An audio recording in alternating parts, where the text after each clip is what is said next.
নমস্কার বন্ধুরা, মেঘার সাথে বাঙালিয়ানার আরও একটি নতুন পর্বে আপনাদের সবাইকে স্বাগত। আশা করি আপনারা সবাই খুব ভালো আছেন এবং সুস্থ আছেন। আজ নিয়ে এসেছি দারুণ সুস্বাদু মশালা ভিন্ডির রেসিপি। খেতে এটা দুর্দান্ত সুস্বাদু হয়, রুটি পরোটার সাথে তো জাস্ট জমে যায়। আর এটা বানানোও কিন্তু ভীষণ সহজ। প্রথমেই একটা কড়াই গরম করে তার মধ্যে আমি 1 টেবিল চামচ মতো সর্ষের তেল দিয়ে দিলাম। চাইলে এই রান্নাটা আপনারা সাদা তেলেও করতে পারেন। তেলটা ভালো মতো গরম হয়ে গেলে এতে ভেন্ডি বা ঢ্যাঁড়সের টুকরোগুলো দিয়ে ভেজে নিতে হবে। আমি এখানে 400 গ্রাম ভেন্ডি নিয়ে সেগুলোকে খুব ভালো করে ধুয়ে জল ঝরিয়ে তারপর কেটে নিয়েছি। ভেন্ডি কাটার পরে সেগুলোকে কিন্তু আর ধোয়া উচিত নয়, তাই আগে ভালো করে ধুয়ে তারপর কাটবেন।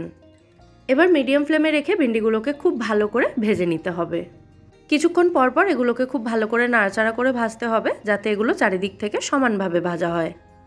তো যতক্ষণে ভেন্ডিটা ভাজা হচ্ছে ততক্ষণে আমি এই রান্নার জন্য একটা মশলা তৈরি করে নেব। তার জন্য মিক্সার জারে নিয়েছি 1 ইঞ্চ মতো আদা, নিয়েছি 5-6 কোয়া মতো রসুন, স্বাদ অনুযায়ী কাঁচা লঙ্কা নিয়েছি, আর 3টে মাঝারি মাপের টমেটো নিয়েছি। টমেটো এবং পেঁয়াজ এই রান্নায় একটু বেশি পরিমাণে লাগবে। তো এবার এই সমস্ত উপকরণ একসাথে মিহি করে বেটে নিতে হবে। দেখুন মশলার পেস্টটা রেডি হয়ে গেছে, এটাকে এবার সাইডে রেখে দেব। আর দেখি ওদিকে ভেন্ডিগুলো ভাজা হলো কিনা। ভেন্ডিগুলোও কিন্তু মোটামুটি ভাজা হয়ে এসেছে। ভেন্ডি ভালো করে ভেজে রান্না করলে এর মধ্যে যে স্লিপারি ভাবটা থাকে সেটা কিন্তু অনেকটাই কমে যায়। তো এই পর্যায়ে মানে যখন প্রায় ভেন্ডিগুলো ভাজা হয়ে এসেছে তখন এর মধ্যে কিছু বড় টুকরো করে কাটা পেঁয়াজ দিয়ে দিলাম। এখানে একটা মাঝারি সাইজের পেঁয়াজ আমি ব্যবহার করেছি। চিলি চিকেনের জন্য আমরা যেরকমভাবে পেঁয়াজ কাটি এখানেও কিন্তু সেভাবেই পেঁয়াজটাকে কেটে নিয়েছি। যাই হোক, এবার পেঁয়াজটাকেও ভালো করে ভেন্ডির সাথে ভেজে নিয়ে নামিয়ে নেব। দেখুন পেঁয়াজ এবং ভেন্ডিটাকে আমি একটা অন্য পাত্রে তুলে নিয়েছি। এবার ওই একই কড়াইতে আমি আরও 2 টেবিল চামচ মতো সর্ষের তেল দিয়ে দিচ্ছি। এই কড়াইটাতে রান্না করে দেখালে আপনারা অনেকেই কমেন্ট করেন যে আমি অনেকটা পরিমাণে তেল ব্যবহার করেছি রান্নায়। তবে দেখুন তেল কিন্তু 2 চামচ মতোই দিয়েছি। কড়াইয়ের তলটা ফ্ল্যাট বলে সেই কারণেই একটু বেশি তেল মনে হয়, আর কিছুই না। যাই হোক, তেলটা ভালো মতো গরম হয়ে গেলে এর মধ্যে আমি হামানদিস্তাতে কুটিয়ে রাখা গোটা ধনে দিয়েছি 1 চা চামচ, আর মৌরি দিয়েছি 1/2 চা চামচ মতো। ফোড়নের মিষ্টি গন্ধ বেরোনো পর্যন্ত ফোড়নটাকে ভালো করে ভেজে নিতে হবে। ফোড়নটা ভালো করে ভাজা হয়ে গেলে এর মধ্যে দিয়ে দিলাম আমি 2টো বড় সাইজের পেঁয়াজ। পেঁয়াজটা আমি মিহি করে কুচিয়ে এখানে ব্যবহার করেছি। পেঁয়াজের কালারটা হালকা ব্রাউন হওয়া পর্যন্ত পেঁয়াজটাকে খুব ভালো করে ভেজে নিতে হবে। প্রায় 2 থেকে 3 মিনিট সময় নিয়ে পেঁয়াজটাকে ভালো করে ভেজে নেওয়ার পর এখন এর মধ্যে দিয়ে দেব রেডি করে রাখা মশলার পেস্টটা, মানে আদা রসুন টমেটো কাঁচা লঙ্কা যেটা আমি একসাথে বেটে নিয়েছিলাম সেই মশলাটা এর মধ্যে দিয়ে দিলাম। তারপর মশলাটাকে খুব ভালো করে ভাজতে হবে। মশলাটা ভাজতে ভাজতেই এর মধ্যে দিয়ে দিচ্ছি স্বাদ অনুযায়ী নুন, 1/2 চা চামচ হলুদ গুঁড়ো, কাশ্মীরি লঙ্কা গুঁড়ো দিয়ে দেবো 1 চা চামচ বা তার একটু বেশি পরিমাণেও দিতে পারেন, আর দিলাম 1 চা চামচ ধনে গুঁড়ো এবং 1 চা চামচ মতো কাসুরি মেথি। এরপর সমস্ত উপকরণ একসাথে খুব ভালো করে মিশিয়ে নিয়ে মশলাটাকে কষাতে থাকতে হবে 5 থেকে 6 মিনিট সময় নিয়ে। এই মশলাটা যত ভালো করে কষানো হবে এই রান্নার স্বাদ কিন্তু ততই ভালো হবে। তাই মশলা কষানোর সময় তাড়াহুড়ো করবেন না।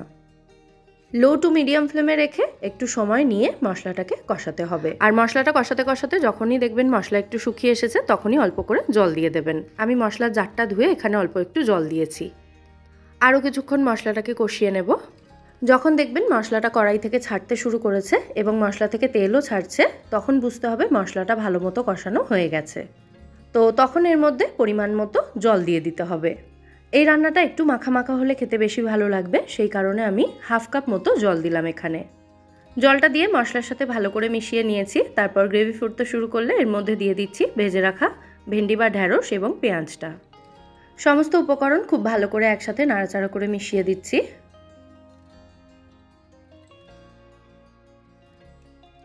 এরপর গ্যাসের ফ্লেমটা লো টু মিডিয়ামে করে দিয়ে কড়াইটাকে ঢাকা দিয়ে দিচ্ছি। ভেন্ডি সেদ্ধ হতে খুব বেশি সময় লাগে না, সেই কারণে এটা মোটামুটি 5-6 মিনিট রান্না করলেই হয়ে যাবে। তো মোটামুটি 5-6 মিনিট রান্না করার পর কড়াইয়ের ঢাকনাটা আমি খুলে নিচ্ছি। এবার চেক করে নেব ভেন্ডিটা ভালো মতো সেদ্ধ হয়েছে কিনা। তো ভেন্ডিটা এখানে ভালো মতো সেদ্ধ হয়ে গেছে। এবার সবশেষে এর মধ্যে আমি দিয়ে দিচ্ছি 1/4 চা চামচ মতো গরম মশলা গুঁড়ো, আর তার সাথে দিয়ে দেব সামান্য একটু মিষ্টি। যেহেতু টমেটোটা এই রান্নায় একটু বেশি পরিমাণে ব্যবহার করা হয়েছে তাই সামান্য একটু মিষ্টি কিন্তু অবশ্যই এই রান্নায় দিতে হবে, এতে টমেটোর টক ভাবটা ব্যালেন্স হবে। ব্যাস এবার সমস্ত উপকরণ ভালো করে মিশিয়ে দিচ্ছি এবং আমাদের রান্না কিন্তু এখানে অলমোস্ট রেডি। চাইলে নামানোর আগে এতে অল্প একটু ধনেপাতা কুচিও অ্যাড করা যেতে পারে। তো এই পর্যায়ে গ্যাসের ফ্লেমটা অফ করে কড়াইটাকে ঢাকা দিয়ে এটাকে 10 মিনিট মতো স্ট্যান্ডিং টাইমে রেখে তারপর সার্ভ করব। গরম গরম রুটি পরোটার সাথে এই ভেন্ডি মশালা খেতে জাস্ট দুর্দান্ত লাগে। তো এই রেসিপিটা আপনাদের কেমন লাগলো সেটা কিন্তু অবশ্যই আমায় কমেন্টে জানাবেন। আর ভালো লাগলে ভিডিওটাকে বরাবরের মতো একটা লাইক এবং শেয়ার করে দেবেন। আবার দেখা হবে পরের পর্বে। সবাই সুস্থ থাকবেন, ভালো থাকবেন এবং সবাইকে খুব ভালো রাখবেন। নমস্কার।